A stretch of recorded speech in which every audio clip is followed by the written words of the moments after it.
नमस्कार बच्चों, कैसे हैं आप सब? आशा करती हूँ आप सभी अच्छे होंगे, स्वस्थ होंगे, खुश होंगे और अपनी पढ़ाई भी अच्छे से कर रहे होंगे। तो जैसा कि आप सभी जानते हैं, मैं हूँ आपकी हिंदी की अध्यापिका और मैं स्वागत करती हूँ आप सभी का आईसीटी वर्चुअल क्लासरूम में।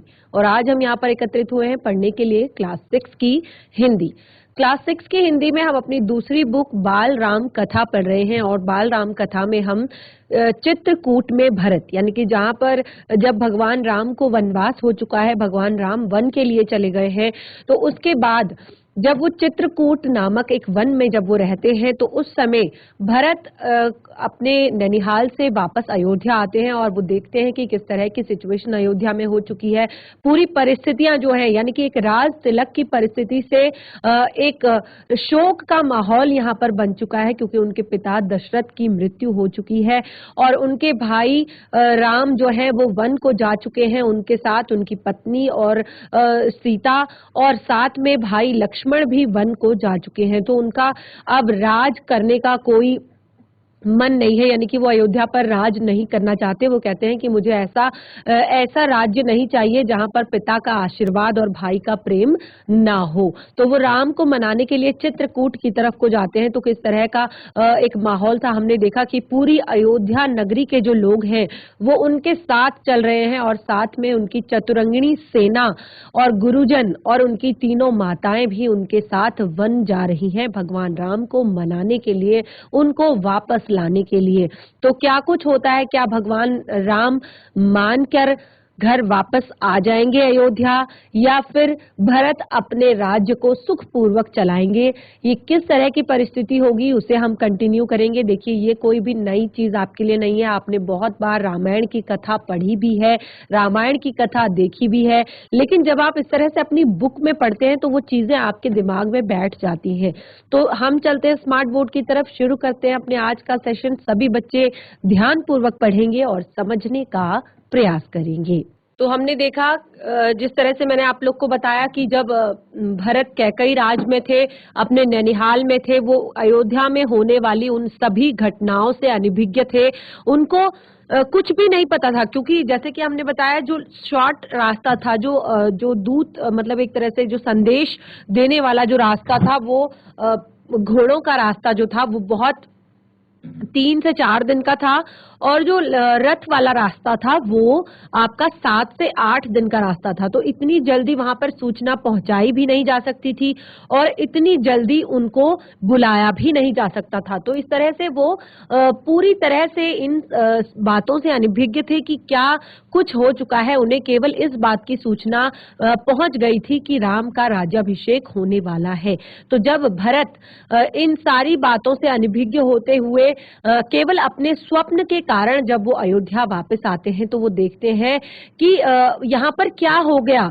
एक तरह से उन्होंने देखा कि ये पूरी तरह से अयोध्या जो है वो शोक में डूबी हुई है। अब भरत व्याकुल थे, उनकी व्याकुलता बढ़ती गई और उन्होंने अपने भ्राता श्री राम को वन से वापस लाने का निश्चय किया, और साथ ही उनके पिता भी उनके साथ, जो उनके गुरुजन थे, क्योंकि उनके पिता की मृत्यु हो चुकी थी, तो उनके गुरुजन, उनकी माताएं सभी वन जाने के लिए तैयार थे राम को मनाने के लिए। तो इस तरह से भरत ने जब राम को लाने की बात करी चित्रकूट से, तो सभी उनके साथ चलने के लिए तैयार हो गए। लेकिन जब वो वन पहुंचे, क्योंकि जैसे कि हमने बताया वो पूरी अपनी चतुरंगिणी सेना के साथ वन में जा रहे थे, पूरी सेना लेकर वो वन जा रहे थे, तो वन का माहौल जो है वो इतना ज्यादा खतरनाक हो गया था। एक शांत वन जो है वो कोलाहल से भर गया था और सेना के पैरों से उड़ती हुई धूल से पूरा वन जो है वो भर गया था। ये दृश्य देखकर जब लक्ष्मण को ने ये दृश्य देखा तो उन्हें लगा कि कोई मतलब उन पर आक्रमण करने के लिए वहां पर आ रहा है। तो उन्होंने देखा कि ये तो भरत है, क्योंकि उन्होंने ध्वज पहचान लिया था अपने सूर्यवंश का, रघुकुल का। तो उन्होंने जब ये ध्वज पहचान लिया तो उन्होंने देखा कि भरत यहाँ पर आक्रमण करने के लिए उनके साथ आ रहे हैं, और वो धनुष तान कर खड़े हो गए भरत से बदला लेने के लिए। लेकिन जब उन्होंने देखा कि कुछ देर बाद जो है सेना नीचे ही रुक गई और पूरे राज्य के लोग नीचे ही रुक गए, केवल भरत आकर भगवान राम के चरणों में गिर गए। अब क्या था कि जिस तरह से अब भरत पहले तो वो मतलब साहस नहीं जुटा पा रहे थे कि वो किस तरह से राम को बताएं कि उनके पिता की मृत्यु हो चुकी है। अब लेकिन फिर भी उन्होंने बताया और राम को उन्होंने अपने पिता की मृत्यु की सूचना दी और उन्होंने ये भी कहा कि मतलब जो भी अभी तक यहाँ ये परिस्थितियां बनी है उनमें उनका कोई भी हाथ नहीं है और ये किस कारण हुआ है, ये पूरी बात भी उन्होंने वहां पर बता दी। अब यहाँ पर राम को जब पता चला कि भरत के साथ केवल सेना नहीं आई है, जब राम ने देखा कि केवल भरत ही नहीं आए हैं, यहाँ पर उनके साथ नगरवासी भी आए हैं, गुरुजन हैं, माता है, कैकई भी है और अब राम लक्ष्मण पहाड़ी से उतरकर उनसे भेंट करने के लिए आ गए और जब सीता को तपस्विनी के भेष में देखा माताओं ने तो वो बहुत ज्यादा दुखी हुई और राम ने कैकई को प्रणाम किया, वो भी सहज भाव से, यानी कि राम के मन में अभी भी कोई द्वेष, अभी भी कोई माँ के प्रति कोई भी ऐसा अलगाव नहीं था क्योंकि वो वो एक बहुत ही एक तरह से कहें तो वो बहुत ज्यादा उन दिव्य बालक वो थे, उनको सारी चीजें पता थी एक तरह से क्योंकि वो भगवान विष्णु का ही रूप है, तो उनको एक तरह से सारी चीजें क्लियर है अपने मन में कि क्या और क्यों हो रहा है। तो इस तरह से लेकिन जो कैकई थी वो मन ही मन पछता रही थी, उनको अपने किए पर बहुत ज्यादा पछतावा हो रहा था जिस तरह की परिस्थितियों में वो राम को और लक्ष्मण को और सीता को देख रही थी। अगले दिन भरत ने राम से राजग्रहण का आग्रह किया, समझाया, विनती की, अयोध्या लौट चले और राम इसके लिए बिल्कुल भी तैयार नहीं हुए और पिता वो कहते हैं कि पिता की आज्ञा का पालन करना अनिवार्य है और पिता की मृत्यु के बाद मैं उनके इस वचन को नहीं तोड़ सकता। कहा कि तुम अब जाओ और तुम गद्दी संभालो, यही पिता की आज्ञा है।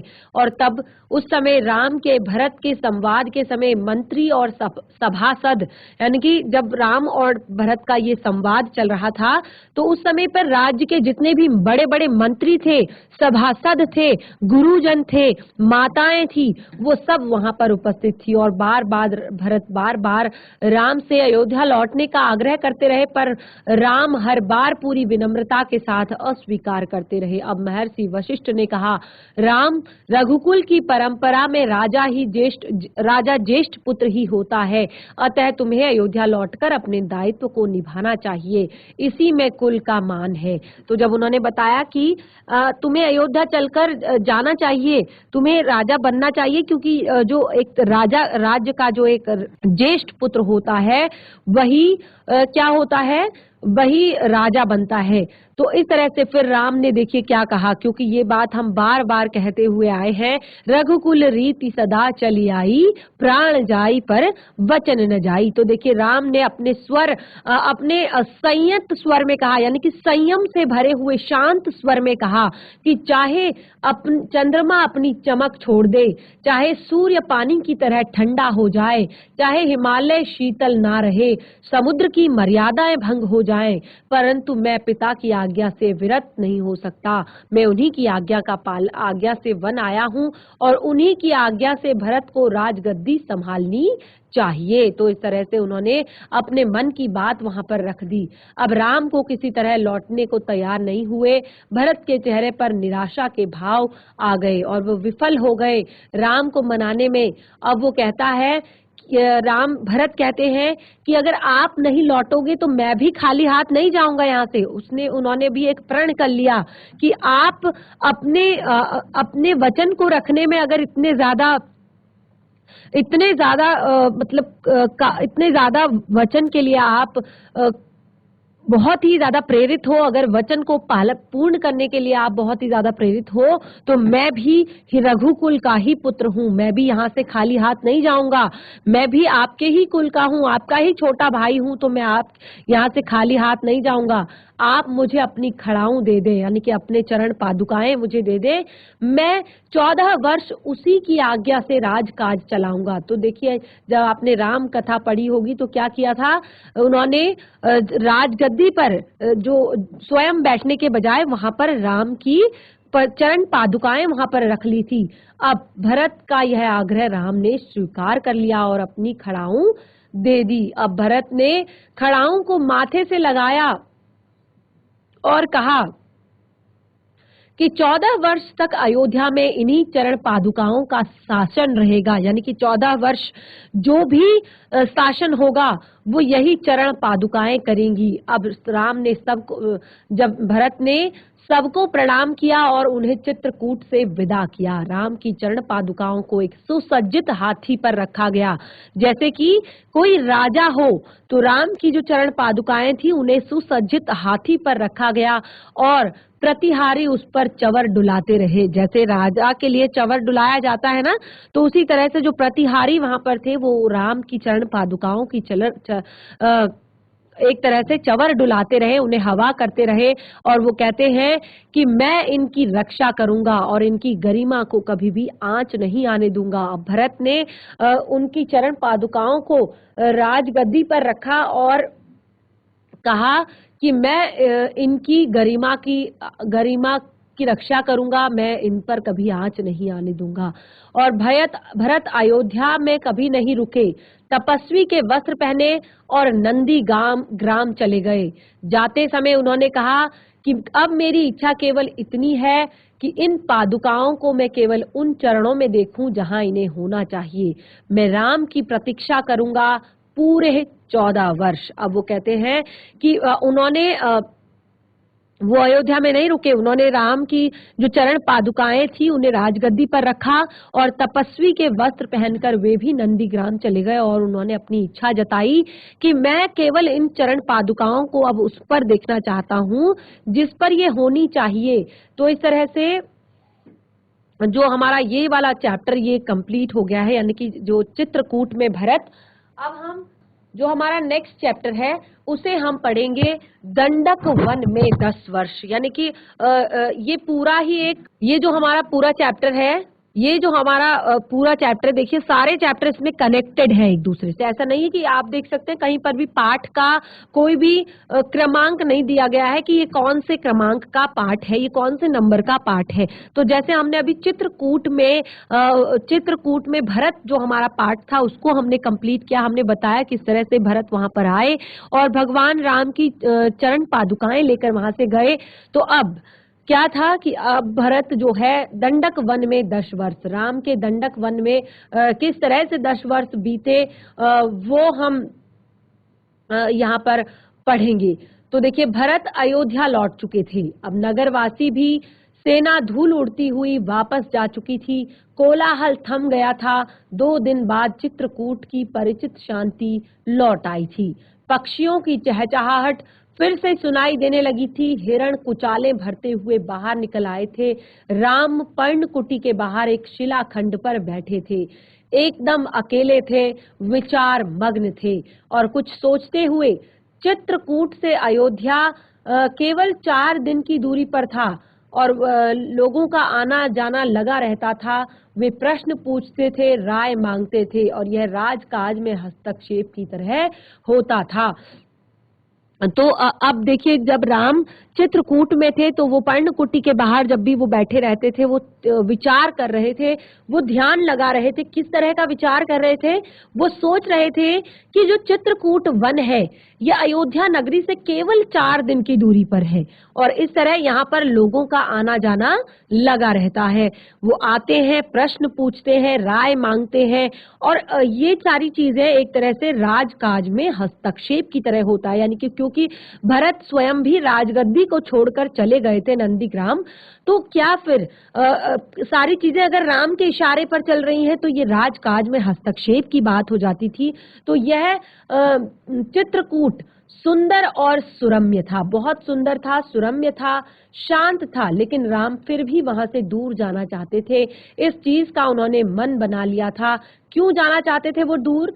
ताकि वो कभी भी किसी की नजर में ना आ पाए, कोई लोग उनको ये ना कहे कि राम वन में तपस्वी के भेष में रहते हुए भी राजकाज की बातें कर रहे हैं, राजकाज को चला रहे हैं। और वो कहते हैं इसका एक और कारण भी था कि वो इस वन से जाना चाहते थे, वो था वहां रहकर तपस्या करने वाले ऋषि मुनियों का निर्णय।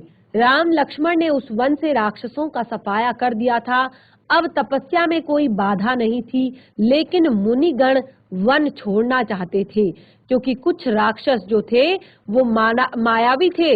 वो जब तब आ धमकते थे, यज्ञ में बाधा डालते थे, और तीनों वनवासी मुनि अत्रि से विदा लेकर अब चल पड़े दंडक वन की ओर। और उन्होंने ये फैसला लिया कि अब वो यहाँ पर नहीं रहेंगे और वो दंडक वन की तरफ चल पड़े।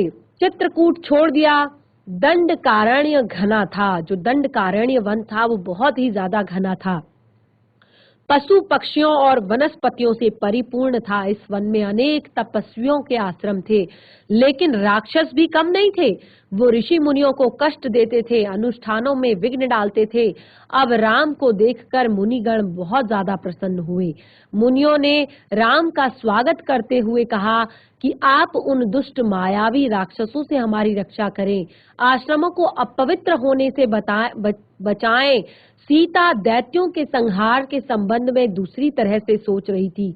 वो चाहती थी कि राम अकारण ही राक्षसों का वध ना करें, जिन्होंने कोई अहित ना किया हो। राम ने उन्हें समझाया, सीते, राक्षसों का विनाश ही उचित है। वे मायावी हैं, मुनियों को कष्ट पहुंचाते हैं, इसीलिए मैंने ऋषियों की रक्षा की प्रतिज्ञा ली है। तो सीता, क्योंकि वो एक माता है और उनको कभी भी इस तरह की चीजें पसंद नहीं आती, तो सीता राम को समझाते हुए कहती हैं कि आपको राक्षसों को नहीं मारना चाहिए जब तक कि क्योंकि उन्होंने हमारा कोई अहित नहीं किया है। लेकिन राम कहते हैं कि सीते, राक्षस जो होते हैं वो मुनियों को कष्ट पहुंचाते हैं, तो मैंने जो है मुनियों की रक्षा की प्रतिज्ञा ली है, तो मैं उनकी रक्षा अवश्य करूंगा। अब जब राम दंडक वन में पहुंच चुके थे, तो यहाँ पर राम, लक्ष्मण और सीता 10 वर्ष तक रहे। स्थान और आश्रम बदलते रहे। वे क्षरभंग मुनि के आश्रम में पहुंचे। आश्रम में बहुत कम तपस्वी बचे थे, सभी निराश थे। उन्होंने राम को हड्डियों का ढेर दिखाकर कहा कि राजकुमार, ये ऋषियों के कंकाल हैं, अब इन्हें राक्षसों ने मार डाला है, अब यहाँ रहना असंभव हो गया है। तब सुतीक्ष्ण मुनि ने भी राम को राक्षसों के अत्याचार की कहानी सुनाई। मुनि ने ही राम को अगस्त्य ऋषि से भेंट करने की सलाह दी, और विंध्याचल पार करने वाले वो पहले ऋषि थे। मुनि ने राम को गोदावरी तट पर जाने के लिए कहा, और उस स्थान का नाम पंचवटी था। वनवास का शेष समय दोनों राजकुमारों और सीता ने वहीं बिताया। अब पंचवटी मार्ग में राम को एक विशाल काय गिद्ध मिला, जिसका नाम था जटायु। अब सीता उसका स्वरूप देखकर डर गई। जो पंचवटी का मार्ग था, जब वो जा रहे थे वहां पर, तो सीता वहां पर राम को एक बहुत ही बड़ा विशाल काय गिद्ध मिला, जिसका नाम जटायु था। तो सीता उसका स्वरूप देखकर डर गई। जब सीता ने देखा, क्योंकि वो बहुत ही ज्यादा बड़ा था, तो जब सीता ने उसको देखा तो वो बहुत ज्यादा डर गई, और लक्ष्मण ने भी उसे मायावी राक्षस समझा, और वे धनुष उठाकर बोले। वे धनुष उठा ही रहे थे कि तभी जटायु ने कहा, हे राजन, मुझसे मत डरो, मैं तुम्हारे पिता का मित्र हूँ, मैं वन में तुम्हारी सहायता करूंगा। आप बाहर जाएंगे दोनों, तो मैं सीता की रक्षा करूंगा। और राम ने जटायु का धन्यवाद दिया और उन्हें प्रणाम करके आगे बढ़ गए। तो उन्होंने कहा कि मैं आपके पिताजी का मित्र हूँ, और जब भी कभी आप वन से, आप कुटिया से बाहर गए होंगे, सीता वहां पर अकेली होंगी, तो मैं उनकी रक्षा करूंगा आप लोगों की अनुपस्थिति में। तो राम ने उन्हें धन्यवाद किया और आगे बढ़ गए। अब पंचवटी में लक्ष्मण ने बहुत ही सुंदर कुटिया बनाई, मिट्टी की दीवारें खड़ी की, बांस के लंबे खंबे लगाए, कुश के पत्तों से छप्पर बना डाला, और कुटिया से उस मनोरम पंचवटी को और ज्यादा सुंदर बना दिया। और कुटी के आसपास पुष्प लताएं थी, हिरण घूमते थे, मोर नाचते थे।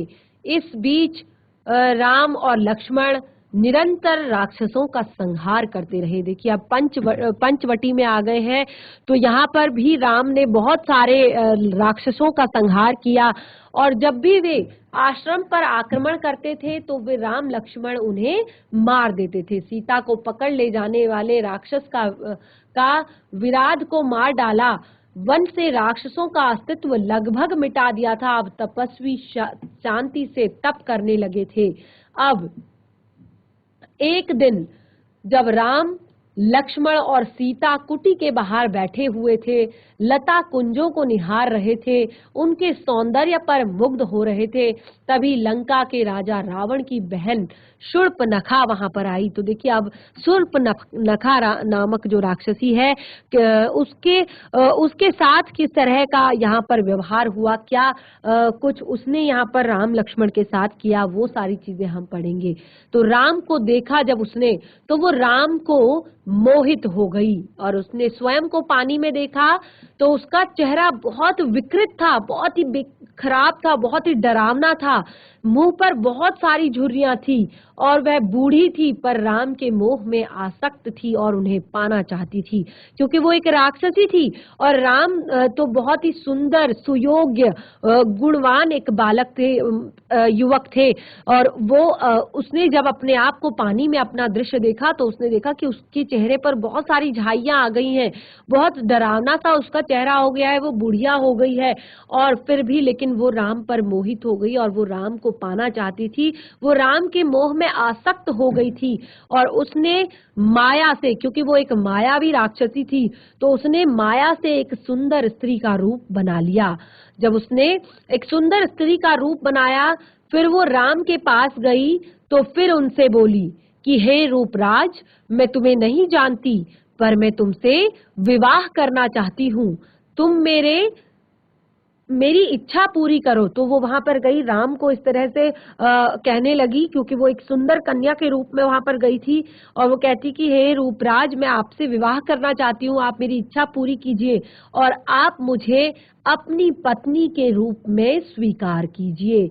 तो उस समय उन्होंने कहा कि उन्होंने, वो राम जो थे, देखिए जैसे कि मैंने कहा वो एक दिव्य शक्ति थे, तो वो पहचान गए थे शूर्पनखा को कि ये कौन है और ये क्या चाहती है। तो इस तरह से वो मुस्कुराए और उन्होंने लक्ष्मण की ओर देखा, राम ने लक्ष्मण की ओर देखा और फिर अपना परिचय दिया, कहा कि सीता की ओर संकेत करते हुए कहा, ये मेरी पत्नी है और मेरा विवाह हो चुका है। फिर भी उन्होंने उसका परिचय पूछा। शूर्पनखा ने झूठ नहीं बोला, सच सच बताया कि वह रावण और कुंभकर्ण की बहन है, वो अविवाहित है। और अब जब राम ने उसे मना कर दिया, क्योंकि राम ने कहा कि ये मेरी पत्नी है, मेरा विवाह हो चुका है, अब जब वो राम ने मना कर दिया तो वो लक्ष्मण के पास गई और लक्ष्मण से कहा कि, लक्ष्मण ने कहा, मेरे पास आने से तुम्हें कुछ नहीं मिलेगा देवी, मैं तो राम का दास हूँ, मुझसे विवाह करके तुम दासी बन जाओगी। लक्ष्मण ने शूर्पनखा को पुनः राम के पास भेज दिया और दोनों भाइयों के लिए ये खेल सा हो गया और शूर्पनखा उनके बीच भागती रही। तो एक तरह से क्योंकि राम का भी विवाह हो चुका था, लक्ष्मण का भी विवाह हो चुका था, और वो दोनों जानते थे कि ये एक राक्षसी है और ये एक सुंदरी के रूप में यहाँ पर आई हुई है और उनको छल रही है, तो वो भी उसके साथ इसी तरह का खेल खेल रहे थे। तो जब बार बार इधर उधर हो रहे थे दोनों, कभी राम उनको लक्ष्मण के पास भेज देते, कभी लक्ष्मण उनको राम के पास भेज देते। तो इस तरह से जब क्रोध में आकर, अब वो बहुत ज्यादा गुस्सा हो गई, क्रोधित हो गई, क्रोध में आकर उसने सीता पर झपट्टा मारा और सोचा कि राम इसी के कारण मुझसे विवाह नहीं कर रहे हैं। और तब लक्ष्मण तत्काल उठे, तलवार खींची और उसके नाक कान काट दिए।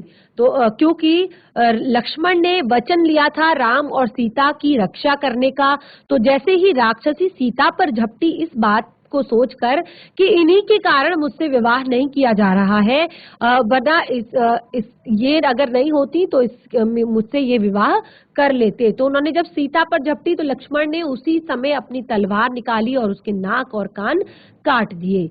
खून से लथपथ शूर्पनखा वहां से रोती बिलखती अपने भाई खर और दूषण के पास चले गए, और जो कि उसी वन में रहते थे। तो ये उसके सौतेले भाई थे, खर और दूषण। तो इन दोनों के पास वो चली गई रोती बिलखती, और उसने वहां पर जाकर क्या किया, उसने वहां पर जाके पूरा समाचार सुनाया और उन दोनों ने शूर्पणखा को देखकर, उसकी स्थिति को देखकर क्रोध की सीमा उनकी ना रही और उन्होंने तत्काल 14 राक्षस वन में भेज दिए और शूर्पणखा भी उनके पास साथ गई।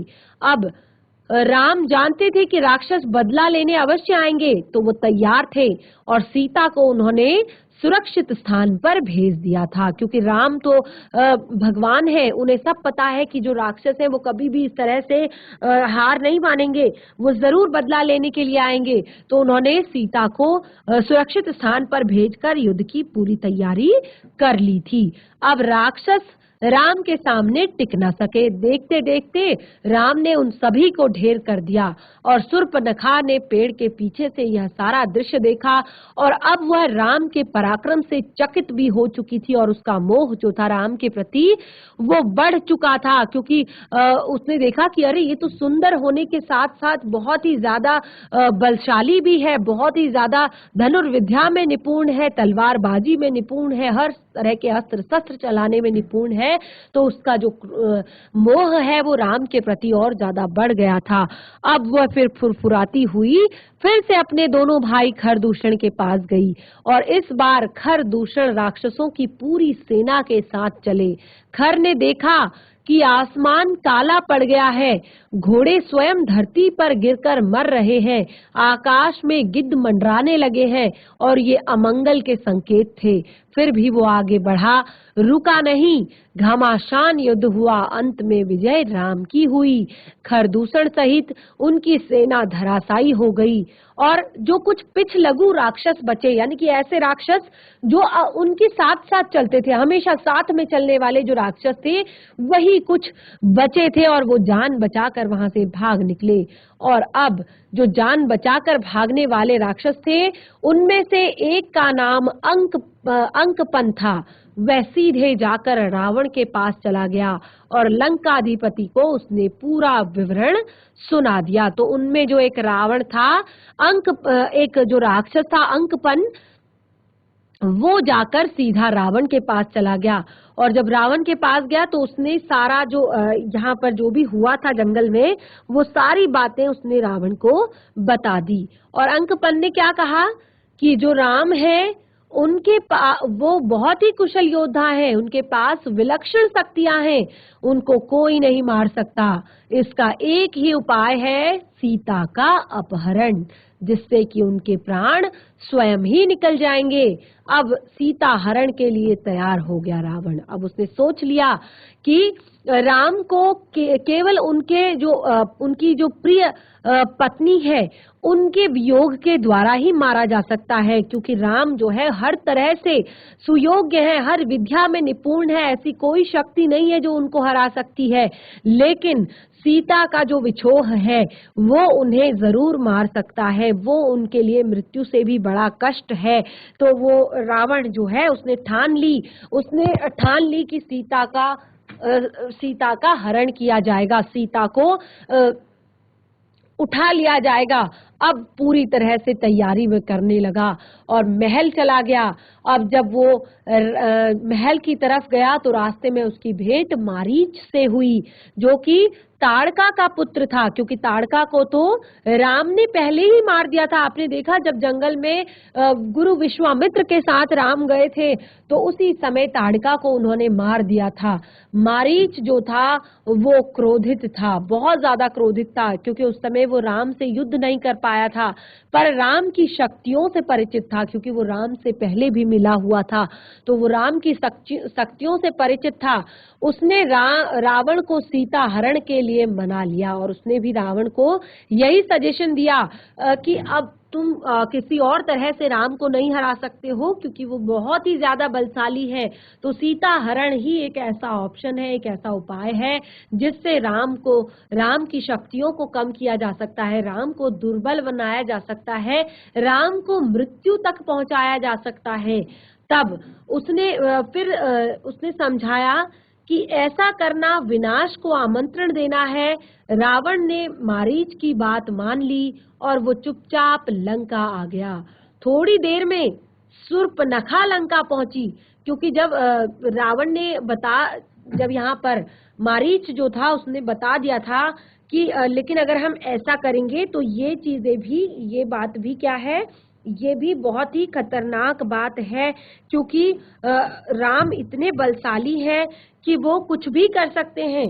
तो रावण ने उनकी बात मान ली और वो अयोध्या वापस वो लंका वापस आ गया।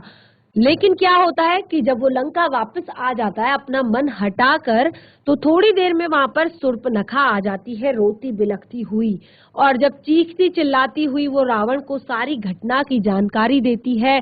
तो जब वो उसने शूर्पणखा को सुना तो वह रावण को धिक्कार रही थी, रावण को फटकार रही थी, उसके पौरुष को ललकारते हुए शूर्पणखा ने कहा, तेरा महाबली होने का क्या लाभ, तेरे रहते मेरी यह दुर्गति हो रखी है, तेरे बल किस दिन के लिए है, तू किसी को मुंह दिखाने लायक नहीं रह गया है।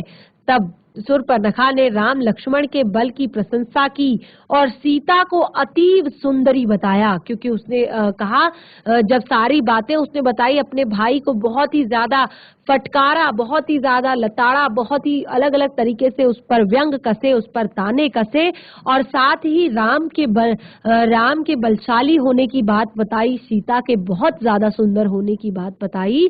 तो उसने कहा कि इतनी सुंदर है वो क्योंकि तुम्हारे पास सारे रत्न हैं, तो अब तुम्हें जो स्त्री रत्न इतनी सुंदर सीता है वो भी तुम्हारे राजमहल में होनी चाहिए। और शूर्पणखा बोली, मैं सीता को तुम्हारे लिए लाना चाहती थी, मैंने उन्हें बताया कि मैं रावण की बहन हूँ, तो क्रोध में लक्ष्मण ने मेरे नाक कान काट दिए। तो वो पूरी बात को पलट कर वहां पर बता देती है, यानी कि वो सच बातें वहां पर नहीं रखती है, वो झूठ बोलती है कि मैं सीता को तुम्हारे लिए लेने के लिए वहां पर गई थी, लेकिन जैसे ही मैंने बताया कि मैं रावण की बहन हूँ तो उसने मेरे नाक कान काट दिए। तो अब रावण फिर से मारीच के पास गया और खरदूषण की मृत्यु से वह कुछ घबराया हुआ था। रावण ने मारीच से मदद मांगी, कहा कि रावण सीता हरण का, मारीच ने फिर से उसे समझाया, और वो चाहता था कि रावण जो है ये सीता हरण का विचार जो उसके मन में आया है वो उसको छोड़ दे, लेकिन रावण ने उसकी एक भी नहीं सुनी और उल्टा उसको डांट फटकार लगाई और कहा कि मेरी आज्ञा का पालन करो, मेरी मदद करो। अब मारीच जानता था कि अगर वो दोबारा राम के सामने आ गया तो वो मारा जाएगा, राम उसको कभी भी नहीं छोड़ेंगे। पर रावण मारीच के मन की बात को समझ गया था और उसने क्रोध में भरकर कहा, वहां जाने पर हो सकता है तो राम तुम्हें मार दे, लेकिन न जाने पर मेरे हाथों तुम्हारी मृत्यु निश्चित है। अब विवश होकर मारीच को रावण का आदेश मानना पड़ा। तो यहाँ पर अब उसने धमकी दे दी थी रावण ने कि वहां जाने से, अगर मैं तुम्हें वहां जाने के लिए कह रहा हूं तो वहां जाने से भले ही राम तुम्हें एक बार के लिए छोड़ देंगे, ऐसा नहीं है कि राम तुम्हें देखते ही मार देंगे, लेकिन अगर ऐसा है कि तुम नहीं गए तो फिर तुम्हारी मृत्यु निश्चित है। यानी कि वहां जाकर तो तुम्हारे पास एक ऑप्शन है कि राम तुम पर दया कर देंगे, रहम कर लेंगे, तुम्हें नहीं मारेंगे, तुम्हें छोड़ देंगे, शायद तुम पर उनकी नजर पड़े ही ना, लेकिन यहाँ से अगर तुम नहीं गए तो तुम्हारी मृत्यु निश्चित है। इसीलिए अब मारीच जो है उसको रावण की आज्ञा माननी पड़ी। रथ पर बैठकर रावण और मारीच पंचवटी पहुंच गए। कुटी के निकट आकर जो मायावी मारीच था उसने सोने के हिरण का रूप धारण कर लिया और रावण पेड़ के पीछे छिपा रहा और उसने तपस्वी का वेश धारण कर लिया, क्योंकि जो मारीच था वो भी बहुत ही ज्यादा एक तरह से बहुत ही ज्यादा मायावी था, अलग अलग तरह की मायाएं वो कर लेता था। तो उसने क्या किया, वो एक सोने का हिरण बन गया, स्वर्ण हिरण के रूप में आ गया और रावण एक पेड़ के पीछे छिप गया और वहां से वो देखता रहा और साथ ही उसने भी तपस्वी का वेश धारण कर लिया। तो जब सीता के सामने वो हिरण आया, स्वर्ण हिरण, गोल्डन कलर का, सोने का वो हिरण जब आया तो सीता उस हिरण पर मुग्ध हो गई, बहुत ज्यादा सीता जो है एक तरह से मोहित हो गई, बहुत भा गया सीता को वो हिरण। तो उन्होंने राम से उसे पकड़ने के लिए कहा उन्होंने राम से कहा कि उसे पकड़ कर लाएं, क्योंकि राम जैसे ही हमने कहा कि वो एक दिव्य पुरुष है, वो भगवान विष्णु का रूप है, तो वो सारी चीजें जानते हैं, ये सारी लीलाएं उन्हें पता है कि क्या होने वाली है। तो राम को उस हिरण पर संदेह था। वन में सोने का हिरण, ऐसा कैसे हो सकता है? अब लक्ष्मण बड़े भाई की आज्ञा से बात से सहमत थे। लक्ष्मण भी जानते थे कि इतने निर्जन वन में कोई स्वर्ण हिरण तो नहीं हो सकता है। ये बहुत ही अजीब सी बात है, पर सीता के आग्रह के चलते उनकी एक ना चली। लेकिन सीता ने बार बार आग्रह किया कि नहीं, मुझे वो चाहिए। तो सीता की प्रसन्नता के लिए राम जो है हिरण के पीछे चले गए, और उन्होंने सोचा कि वन में इतने समय के प्रवास के दौरान सीता ने उनसे कभी कुछ नहीं मांगा, अब उन्हें ये इच्छा अवश्य पूरी करनी चाहिए। तो जब उन्हें लगा कि आज 8 से 10 वर्ष उनको होने वाले हैं और सीता ने कभी उनसे कुछ भी नहीं मांगा, तो आज उन्हें सीता की ये जो इच्छा है वो अवश्य पूरी करनी चाहिए। कुटी से निकलते समय राम ने लक्ष्मण को बुलाया और सीता की रक्षा का आदेश दिया। कहा कि मेरे लौटने तक तुम उन्हें अकेला मत छोड़ना। अब लक्ष्मण ने इस बात को स्वीकार कर सिर हिलाकर उनकी आज्ञा को माना। सीता कुटी में थी, लक्ष्मण धनुष लेकर बाहर उनकी रक्षा हेतु खड़े हो गए। तो इस तरह से ये जो हमारा बाल राम कथा का एक नया पार्ट था, दंडक वन में 10 वर्ष, ये भी हमारा कंप्लीट हो चुका है। तो बच्चों, आपने देखा किस तरह से सीता को एक स्वर्ण हिरण जो है वो पसंद आ गया है, और राम उनकी इच्छा पूर्ति के लिए उस हिरण के पीछे लग चुके हैं। उस हिरण को पाने के लिए, उस हिरण को लाने के लिए वो चले गए हैं। तो क्या कुछ होने वाला है सीता के साथ, क्या कुछ होने वाला है लक्ष्मण के साथ, ये हम पढ़ेंगे अपने नेक्स्ट पार्ट में। तो जो हमारा नेक्स्ट पार्ट है वो बहुत ही ज्यादा इंटरेस्टिंग होने वाला है इस बाल राम कथा का। तो बिल्कुल आप सभी तैयार रहेंगे हमारे नेक्स्ट सेशन के लिए। तो आज के सेशन में इतना ही, तब तक के लिए धन्यवाद। आपका दिन शुभ हो।